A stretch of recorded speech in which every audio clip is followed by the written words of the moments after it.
Ladies and gentlemen, good evening again. Good evening, everyone. On the front page of international news, the situation between Russia and Ukraine is taking an unprecedented new turn. What happened in the Sea of Azov last night between Russia and Ukraine is unprecedented.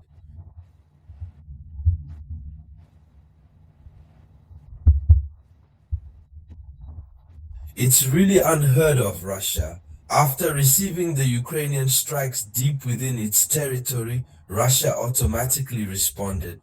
Russia sank a Ukrainian ship in the sea just hours later. Ukraine also paid for it.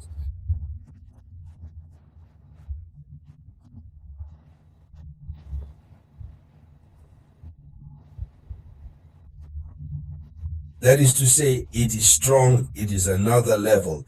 In the context of this video conference, ladies and gentlemen, it is this news that we are going to talk about. So thank you for sharing the video conference to give more visibility to the video conference, to allow our brothers to come across the video conference and they can subscribe to the channel to stay informed like the rest of you. Let's go into the depths. Ladies and gentlemen, the hour is serious, very, very serious.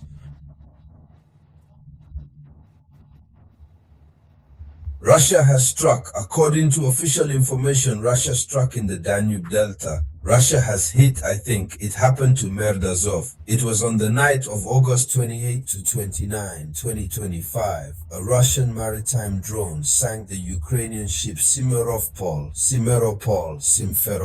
Here I am.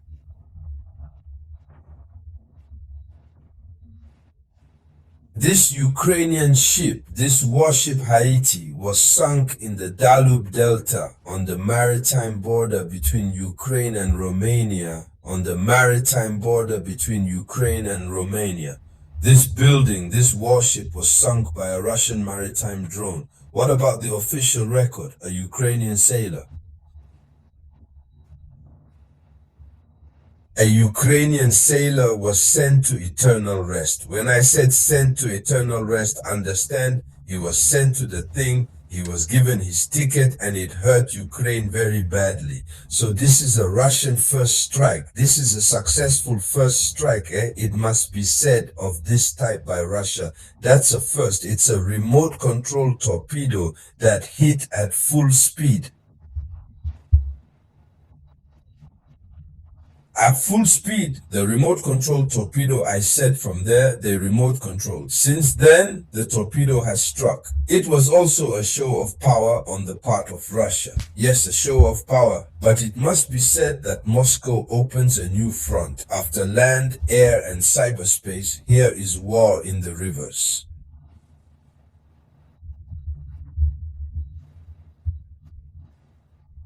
And on the seas is another front, and Ukraine has shown that it can cope, or at least Ukraine. NATO, because now for a few hours already, you understand that Ukraine has strengthened. Not a few hours, I was going to say a few days. Ukraine has strengthened its cooperation with NATO. They are working hard, and we are seeing concrete results on how they are affecting Russia.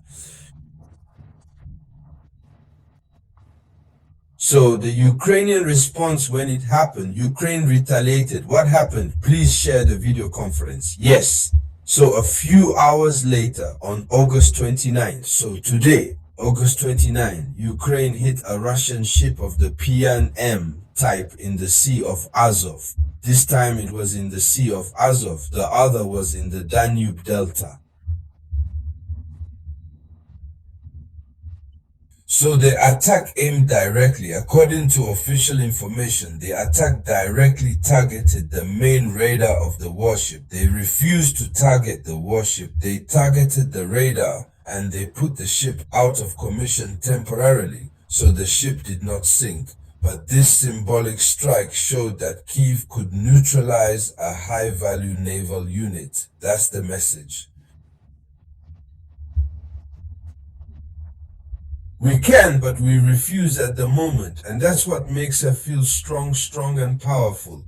This is why Zelensky gives the ultimatum. Yes, then it must be said that Ukraine is no longer content with suffering. It is not content with suffering. She responded blow for blow, which blinded the Navirios even inside the Sea of Azov, and therefore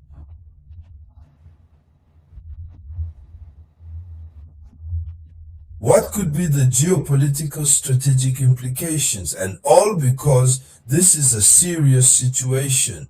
And so we have to say that the first implication is that the sea has become a new battlefield. In the beginning, it almost didn't exist. Yes, there were some small actions in the Black Sea, etc., towards the port of Odessa, but it was not also up to such a level.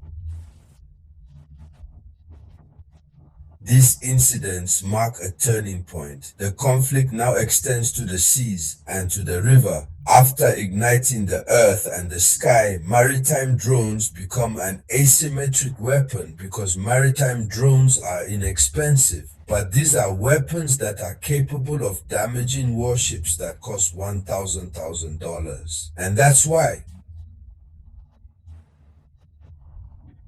these are weapons, these maritime drones are becoming an asymmetric weapon. Here's the difficulty. It's cheap, but it damages warships that cost billions of dollars, that cost $1,000, I was going to say. So we have to say, in conclusion, a small drone that has an engine that can destroy a missile corvette.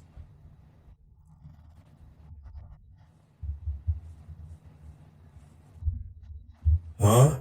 It is the entire naval balance that is tipping, which is worrying. So it must also be said, as part of the implications of what happened, there is escalation. There are risks. Overall, this naval war is, in addition to air and land strikes, it is now a multifaceted conflict.